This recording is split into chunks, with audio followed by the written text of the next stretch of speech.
Hello दोस्तों।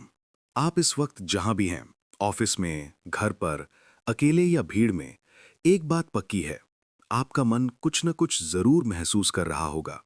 आप सभी का स्वागत है हमारे चैनल लर्न विद दिवांश में चल रहे इस पॉडकास्ट सीरीज में। और आज हम बात करेंगे एक ऐसे एहसास की जो दिखता नहीं पर हमारे साथ हर दिन चलता है।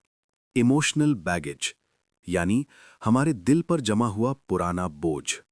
विनीता 29 साल की एक टीचर है।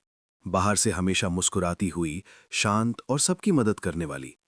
लेकिन कोई नहीं जानता कि हर रात वो अपने तकिए को भीगने से नहीं रोक पाती।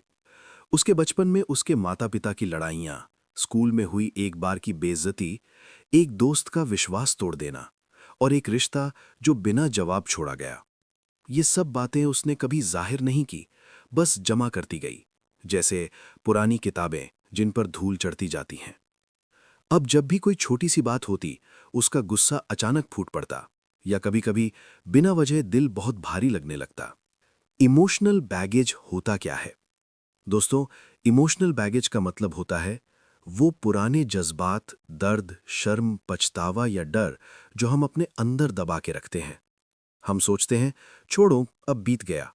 पर सच ये है कि जब तक उस बात को महसूस करके जाने नहीं देते, वो बात जाती नहीं, बस अंदर कहीं बैठ जाती है।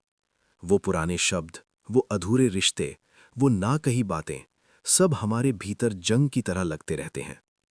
इस बोझ का असर क्या होता है?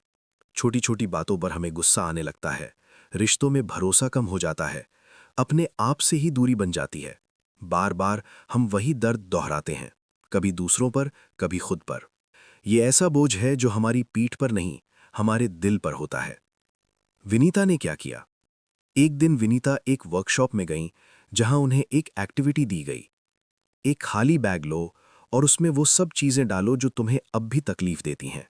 वो बातें, वो लोग, वो एहसास। विनीता ने उसमें लिखा, मुझे माफ नहीं किया गया।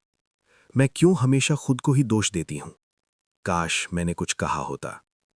जब बैग भारी हो गया, फिसल कर नीचे गिरा, और तभी एहसास हुआ, हम अपने मन में भी यही बोझ उठाए घूमते हैं, और जब तक उसे जाहिर नहीं करते, वो गिरता नहीं। तो हम क्या कर सकते हैं? पहला, बात जरूर करें, किसी अपने से या खुद से। अपने अंदर की बात को दबाना नहीं है। कभी कागज पर, कभी आईने के सामने, कभी किसी ऐसे इंसान के सामने जो सुन सके, बिना टोके। जैसे गाड़ी का एक्स्ट्रा लोड उतरता है तो सफर आसान हो जाता है, वैसे ही जज्बातों का बोझ उतरता है तो जिंदगी आसान हो जाती है। दूसरा, कभी कभी खुद को माफ करना सीखें। हम पुराने फैसलों पर पछताते रहते हैं, लेकिन तब हमने वही किया जो हमें ठीक लगा। आज की समझ से खुद को मत जज करो। माफी देना एक गिफ्ट है, लेकिन जब खुद को दो तो वो मुक्ति बन जाता है। तीसरा, इमोशंस को फील करें, अवॉइड नहीं। अगर दिल रोना चाहता है तो रोने दीजिए। अगर अकेले रहना है तो थोड़ी देर सबको दूर कीजिए। इमोशंस को दबाना नहीं, बहने दीजिए। जैसे बारिश जमीन को हल्का करती है, वैसे आंसू मन को साफ करते हैं। चौथा, इनर चाइल्ड से बात करो। अपने बचपन वाले खुद से बात करो। उसे भरोसा दिलाओ कि अब वो अकेला नहीं है, अब आप हो उसके साथ। एक छोटा सा अभ्यास आज के लिए। आज रात सोने से पहले एक पेपर लीजिए। उस पर लिखिए वो 3 बातें जो आज तक आपको तकलीफ देती हैं। उसे जोर से पढ़िए और फिर कहिए, मैं अब इसे जाने देता हूं। मैं अब आज में जीना चाहता हूं। आपके शब्दों में ताकत है, और उस कागज को आप चाहें तो फाड़ सकते हैं या जला सकते हैं, जैसे मन कहे। दोस्तों, इमोशनल बैगेज कोई बीमारी नहीं है, ये इंसान होने का हिस्सा है।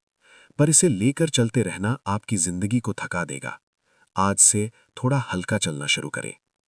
हर एपिसोड, हर शब्द सिर्फ आपको ये याद दिलाने के लिए है कि आपका मन सुना जा रहा है और आप अकेले नहीं हैं। अगले एपिसोड में हम बात करेंगे फियर वर्सेस रियलिटी। डर हमें कितना धोखा देता है, जहां हम समझेंगे कि हमारे डर हमें कैसे रोकते हैं और कैसे हम उन्हें पकड़कर बाहर निकाल सकते हैं। ऐसी ही कहानियों को सुनते रहने के लिए हमारे चैनल लर्न विद देवांश को सब्सक्राइब करें। तब तक के लिए अपने मन से दोस्ती कीजिए और उसे थामिए, जैसे आप किसी छोटे बच्चे को थामते हैं, प्यार से, ध्यान से। धन्यवाद और खुद का ख्याल रखें।